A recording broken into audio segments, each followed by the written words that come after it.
ስለ ቡና ስኮላርሺፕ ምን ያውቃሉ? ሰላም፣ ዶክተር ዳዊት ዋሴ ነኝ። በሐዋሳ ዩኒቨርሲቲ ሕክምናና ጤና ሳይንስ ኮሌጅ በ2004 በሕክምና ተመርቄ ላለፉት 2 ዓመታት በደቡብ ኢትዮጵያ ክልል በለሃ መጀመሪያ ደረጃ ሆስፒታል በጠቅላላ ሐኪምነት እንዲሁም በተጨማሪ የድንገተኛ ክፍል አስተባባሪነት እንዲሁም በኳሊቲ ኢምፕሩቭመንት ኤንድ ፔሸንት ሴፍቲ ኦፊሰርነት ሳገለግል ቆይቻለሁ። ከሕክምና አገልግሎት በተጨማሪም የተለያዩ ፕሮጀክቶችን በመቅረጽ በተለይ የእናቶችና ህጻናት ሞት እንዲቀንስ የሁማን እይታ የተፋጠነ እንዲሁም ሕክምና አገልግሎቱ ለሁማን እንዲሁም ለባለሙያዎች ምቹ እንዲሆን አድርጋለሁ። በአሁኑ ወቅት ደግሞ በሐዋሳ ዩኒቨርሲቲ ሕክምናና ጤና ሳይንስ ኮሌጅ በሐኪምነት እንዲሁም በመምህርነት እያገለገልኩ እገኛለሁ። በስዊድን ሀገር የሚገኘው ስተዲ ኢን ስዊድን ፕሮግራም በጉተንበርግ ዩኒቨርሲቲ ማስተርስ ኢን ፐብሊክ ሄልዝ ትምህርት እድል አግኝቻለሁ። ለዚህም ትምህርት እድል የሚያስፈልጉ የተለያዩ ወጪዎች ለምሳሌ የፕሌን ቲኬት፣ ትራንስፖርት፣ ቪዛ ፕሮሰስ እንዲሁም ሌሎች አስፈላጊ ወጪዎችን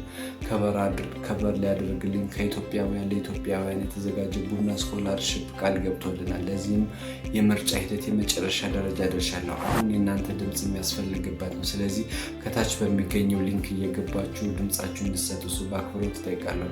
ይህን ትምህርት እድል ባገኝ በተለይ በሆስፒታል ደረጃ የጀመርኳቸው የተለያዩ ፕሮጀክቶችን ሀገራዊ እንዲሆን እንዲሁም የእናቶችና ጨቅላ ሕጻናት ሞት እንዲቀንስ የበኩሌን አስተዋጽኦ ማድረግ እፈልጋለሁ። እናንተም የዚህ ትምህርት እድል ተጠቃሚ እንድትሆኑ የተለያዩ ሶሻል ሚዲያ ገጾች ኢንስታግራም፣ ቲክቶክ፣ ቴሌግራም እንዲሁም ሊንክዲን ላይ ቡና ስኮላርሺፕ በማለት ሜምበር በመሆን ቀጣይ በሚሰጡ እድሎች ላይ ተሳታፊ እንድትሆኑ ስል ጋብዛችኋለሁ።